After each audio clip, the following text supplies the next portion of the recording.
یہ تو راہ حق ہے، اس میں آدمی جو ہے ہر وقت کفن پہن کے رہتا ہے، جان دی ہوئی اسی کی تھی، حق تو یوں ہے کہ حق ادا نہ ہوا۔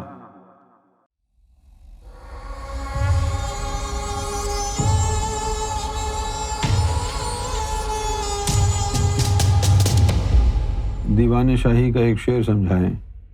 جلاؤ اسے جو ہو جلنے پہ مائل، بلاؤ اسے جو ہو ملنے میں مائل، تم اپنی تڑپ اپنے سینے میں رکھو، اسے بخش دو جو ہو مچلنے میں مائل۔ یہ تو اردو میں لکھا ہے صاف صاف، اس کی کیا تشریح ہوگی؟ جلاؤ اسے جو ہو جلنے پہ مائل، عشق میں اسے جلاؤ جس کے پاس سوئی اور دھاگا ہو۔ کیا مطلب ہو؟ ہے نا؟ جو تھوڑی دیر میں کہ یہ مصیبت آ گئی وہ مصیبت آ گئی مجھے رہنے دو، اس کو کیا جلائے گا آدمی؟ کیونکہ زیادہ تر لوگ تو حلوہ کھانے میں انٹرسٹ رکھتے ہیں، جلنے میں کون انٹرسٹ رکھتا ہے؟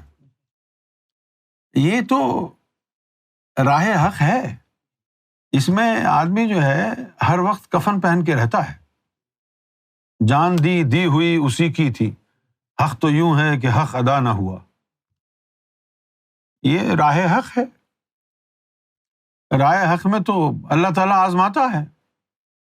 قرآن مجید میں لکھا ہے 5 چیزوں کا نام اللہ نے لیا ہے، 5 چیزوں سے آزمائے، بھوک سے آزمائے گا، خوف سے آزمائے گا، نقصان سے آزمائے گا، مویشیوں کے نقصان سے آزمائے گا، جان کے نقصان سے آزمائے گا، یعنی آزمائش میں تمہاری جان بھی لے سکتا ہے وہ، جو قرآن میں لکھا ہوا ہے۔ یہ دیکھو نا قرآن میں کیا لکھا ہے کہ ہم آزمائیں گے خوف سے، والخوف، اور اس کے بعد والجوع، جو کا مطلب ہے بھوک، اور وَنَقْصٍ مِّنَ الْأَمْوَالِ وَالْأَنفُسِ، مال کے نقصان سے، جان کے نقصان سے، والثمرات، اور اس دور میں تو یہ فیکٹریاں نہیں تھی نا بھائی، تو بھائی یہی تھے پھل فروٹ ثمرات، انہی کو کہتے ہیں کہ بھائی انہوں نے کوئی فصل وغیرہ اگائی، اللہ تعالیٰ نے آزمائش کے طور پر پوری فصل جو ہے وہ خراب کر دی۔ اب کیا؟ پھر کسی نے بکریاں رکھی ہوئی تھیں، 10-20 بکریاں، ان کا دودھ چل رہا تھا، اس کی بکریاں مار دی اللہ نے آزمائش کے طور پر۔ تو اللہ تو آزمائے گا۔ اب یہ نقطہ جو ہے ذرا توجہ طلب ہے۔ جب اللہ کہتا ہے کہ میں خوف سے آزماؤں گا، تو کن سے کہہ رہا ہے؟ ان سے کہہ رہا ہے جن کا خوف ختم ہو گیا ہے، جن کے نفس ناپاک ہیں، ان کو تو خوف پہلے ہی ہے، تو اس خوف کی آزمائش کیسے ہوگی جو آلریڈی آپ کے نفس میں موجود ہے؟ سمجھیے،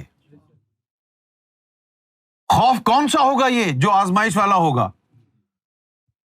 دل دھڑک رہا ہے اللہ کے نام سے، آنکھوں میں سرکار نظر آ رہے ہیں، روح بھی بیدار ہے، سب کچھ ذکر بھی چل رہے ہیں، نفس بھی پاک ہے، پھر بھی خوف میں مبتلا ہے۔ جب ان تمام کیفیتوں کے ساتھ بھی خوف ہو تو وہ اللہ کی آزمائش ہے۔ جب خوف نفس کی طرف سے تو وہ آزمائش کہاں ہے؟ وہ تو تمہارے نفس کا خوف ہے۔ یہ جو راہ حق کو چھوڑ گئے، سرکار کو چھوڑ گئے، یہ کس خوف کی وجہ سے گئے؟ اپنے نفس کے خوف کی وجہ سے۔ اللہ کی طرف سے جو خوف کی آزمائش ہوتی ہے وہ اس وقت ہوتی ہے جب تیرے اندر کا خوف ختم ہو چکا ہو، پھر وہ خوف اللہ مسلط کرتا ہے آزمائش کے لیے۔ بھوک کیا ہے؟ 2 قسم کی ہے۔ ایک تو یہ ہے کہ آپ کو ظاہری کھانا وانا نہ ملے، بھوکے رہیں 1 دن 2 دن 3 دن 4 دن 5 دن، ایک تو یہ بھوک ہے۔ ایک بھوک یہ ہے کہ اللہ مرشد کو کہتا ہے کہ جو دل کی تار تو نے اپنے مرید کے دل سے لگا رکھی ہے، کچھ عرصے کے لیے وہاں سے نور بند کر دے، نور کی فراوانی روک دے، تاکہ ہم دیکھیں کہ یہ اپنے دل کے نور کے بلبوتے پر کتنے وقت چلتا ہے۔ یہ بھی جو کا معاملہ ہے۔ اللہ تو آزمائے گا۔ اللہ تعالیٰ نے قرآن میں ایک جگہ یہ بھی کہا، سورہ عنکبوت میں ہے، احسب الناس ان یترکوا، کیا لوگوں نے سمجھ رکھا ہے، ان یترکوا کہ ہم جانے دیں گے، ان یقولوا آمنا کہ یہ کہیں گے کہ ہم مومن ہیں اور ہم جانے دیں گے ایسے ہی، وہم لا یفتنون اور ہم ان کو آزمائیں گے نہیں۔ تو آزمائش کے بغیر تو نہیں ہے ایمان، آزمائش تو ہوگی۔ یہ جو روش ہے ہماری ہر پریشانی ہر مصیبت پہ نظر، دعا، ارے بھائی اللہ تعالیٰ کی آزمائش ہے نا۔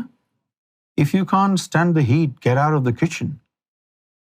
کچن میں تو گرمی ہوگی، یہ کچن ہے اللہ کا، راہ حق، یہ تو گرمی ہوگی۔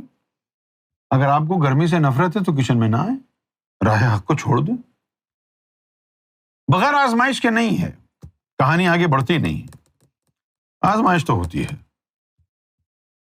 اور جو آج تک آزمائش میں پڑا نہیں ہے تو اس کا مطلب ہے کہ اللہ تعالیٰ نے اس کو لفٹ ہی نہیں کرائی ہے کہ اس کو ترقی دیں۔ جن لوگوں سے اللہ تعالیٰ راضی ہونا چاہتا ہے ان لوگوں پر آزمائش ڈالتا ہے۔ اچھا، یہ آزمائش بھی کوئی مشکل کام نہیں ہوتا ہے، آزمائش میں کامیاب ہونا کوئی مشکل کام نہیں ہے، لیکن ایک کام ضرور کرنا پڑتا ہے۔ وہ کام کیا ہے؟ کہ مرشد کی ذات پر کامل یقین رہے، کہ غم آمندی نہیں پرواہ، غم خار نہ بچھڑے۔ کوئی بھی پریشانی آتی رہے لیکن مرشد کا ساتھ رہے۔ تو اس کا کیا مطلب ہوا پھر؟ کہ جب صاحب ایمان ہیں آپ تو پھر آپ کو آزمائش سے، مصیبت سے نہیں ڈرنا ہے۔ کبھی کبھی تو میرا جی چاہتا ہے گریبان پکڑ کے جھنجھوڑ کر کے پوچھوں لوگوں سے کہ تم نے کتنی ہزار مرتبہ سنا ہے کہ اللہ نے اپنی محبت کے ساتھ بلا اور مصیبت کو لگایا ہوا ہے۔ جب پریشانی، بلا، مصیبت آتی ہے تو بھاگ جاتے ہو الٹے پاؤں، اور پھر کہتے ہیں ہاں جی ہم تو سرکار کے تو مانتے ہیں، سرکار کے ماننے والے ہیں۔ سرکار کے ماننے والے ہو تم خرکار؟ اولیاء اکرام لکھتے ہیں اپنی کتابوں میں کہ جس دن ہم پر کوئی بلا اور مصیبت نہیں آتی ہم سمجھتے ہیں اللہ ہم سے ناراض ہو گیا۔ آپ یقین فرمائیے کہ سرکار نے بغیر کہے ہی، بغیر ہماری التجاؤں، تمناؤں اور دعاؤں کے بغیر ہی آج تک ہم پر کوئی آنچ نہیں آنے دی۔ آج تک ہلکی پھلکی پریشانی آتی ہے، چلی جاتی ہے نا، کیونکہ یہ سارا جو گیم ہے یہ ہے یقین کا۔ جب انسان کے دل میں شک بو دیا جاتا ہے، صرف جنات نہیں ہیں جو وسوسے ڈالتے ہیں آپ کے دلوں میں، قرآن نے کہا انسان بھی ہیں جو تمہارے سینے میں وسوسے داخل کرتے ہیں۔ یہ راستہ بلا اور مصیبت کے بغیر نہیں ہے، آزمائش تو ہے۔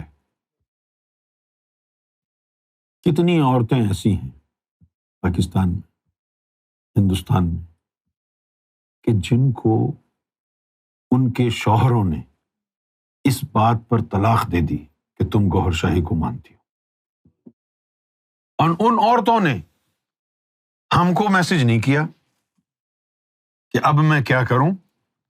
انہوں نے کہا جی دے دو طلاق، اور اپنے بچوں کو لے کے کہیں اور جا کے رہنے لگ گئی۔ آج تک ہم سے انہوں نے تذکرہ بھی نہیں کیا، لیکن ہمیں پتہ چل جاتا ہے۔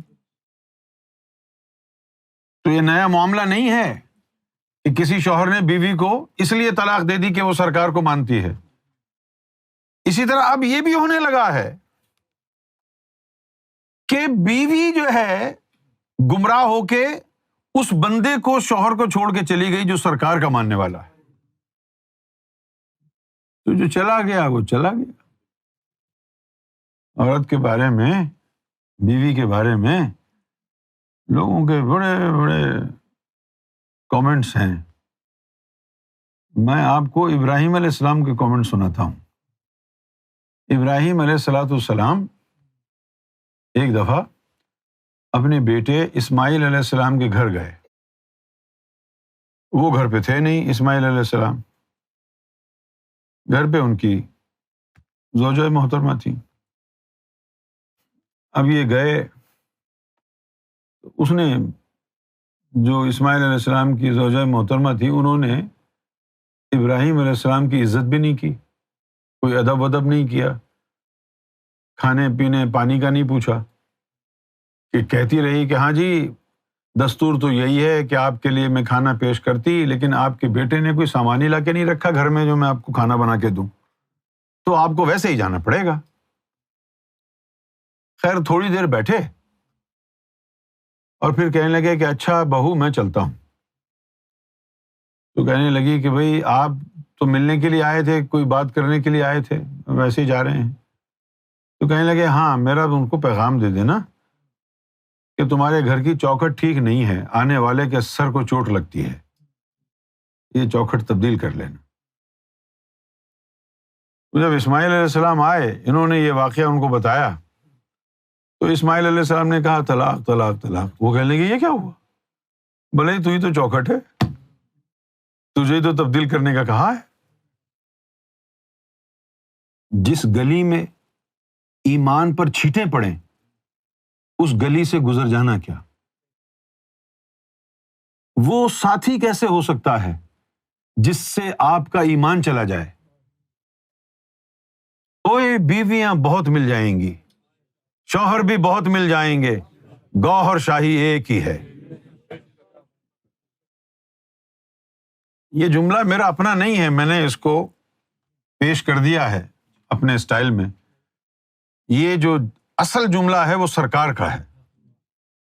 ایک شخص آیا، کراچی میں تھے ہم، سرکار کے پاس ایک شخص آیا، تو اس وقت سرکار نے شرط یہ رکھی ہوئی تھی ذاکرین کے لیے کہ بھئی جو بھی حلقہ ذکر کرانے کا اذن لینا چاہتا ہے تو اس کی شرط یہ ہے کہ وہ باریش ہوگا، داڑھی رکھے گا، کیونکہ مسجدوں میں جائیں گے لوگ داڑھی منڈے اگر جائیں گے تو کون ذکر کرے گا، لہٰذا شرط رکھی کہ یہ داڑھی وغیرہ رکھنی پڑے گی۔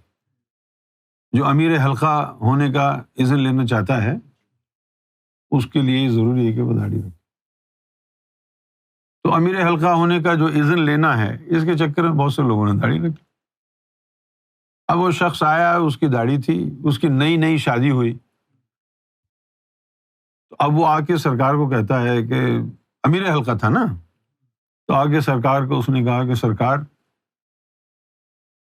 میں نے داڑھی امیر حلقہ ہونے کا اذن لینے کے لیے رکھی تھی، تو اب میری بیوی مجھ سے ناراض ہے، کہہ رہی ہے یا تو داڑھی کٹاؤ یا میں گھر چلی جاؤں گی چھوڑ کے۔ سرکار نے فرمایا تو مجھ سے کیوں پوچھے، تمہاری مرضی ہے، لیکن ایک بات یاد رکھنا، بیویاں بہت مل جائیں گی، اللہ ایک ہی ہے۔ بیویاں بہت مل جائیں گی، اللہ ایک ہی ہے۔ تو بیوی کی عزت کرنی چاہیے، بیوی سے محبت کرنی چاہیے، لیکن جب وہ اللہ رسول کے مرشد کے راستے میں کھڑے ہو جائے تو اس کو یوں ہٹا دینا چاہیے۔ ہر چیز کا فیصلہ ایمان کی آنکھ سے کرو، نسبت گوہر کو سامنے رکھو، نسبت گوہر میں ہر معاملے کو تولو۔ کوئی بھی کام اگر اس کے کرنے سے سرکار کے رشتے پر کوئی فرق نہیں پڑتا تو کر لو، اور اگر کسی رشتے سے، کسی کام، کسی معاملے سے تم یہ سمجھتے ہو کہ بھئی سرکار سے جو میرا رشتہ ہے وہ متاثر ہو جائے گا تو پھر وہ کام چھوڑ دو، کبھی گمراہ نہیں ہوگی۔ سرکار کا تعلق معیار بنا لو، کسوٹی بنا لو، معیار، یعنی اس کو اپنا کمپس بنا لو۔ کمپس سمجھتے ہیں نا، اس سے آپ کی سمت کا تعین رہے گا، ڈائریکشن ملے گی۔ یہ سرکار کی نسبت سب سے اہم ہے، ٹھیک ہے، اب میں کیا کیا کر سکتا ہوں دنیا میں؟ دیکھو یہ میں کام کروں گا تو سرکار سے جو میرا رشتہ ہے وہ متاثر تو نہیں ہوگا، نہیں ہوگا، پھر ٹھیک ہے کر لو، جائز ہے۔ یہ کام میں کر لوں، مثلاً کیا، آج بڑا جی چاہ رہا ہے دوستوں کے ساتھ ڈسکو جا کے ناچوں، سرکار سے تعلق تو متاثر نہیں ہوگا، نہیں سرکار کو کیا، چلو ناچ لو، کیونکہ یہ چھوٹے چھوٹے گناہ تو اللہ نے کیا معاف کر دے گا۔ وہ کمپس بنا کے رکھو نسبت گوہر شاہی کو، جس عمل سے، جس رشتے سے اس رشتے کو آنچ آئے وہ رشتہ چھوڑ دو. جس طرف وہ نظر نہیں آتے ہم وہ رستہ ہی چھوڑ دیتے ہیں، اور کعبہ بنتا ہے اس طرف کو ریاض جس طرف رخ وہ موڑ دیتے ہیں.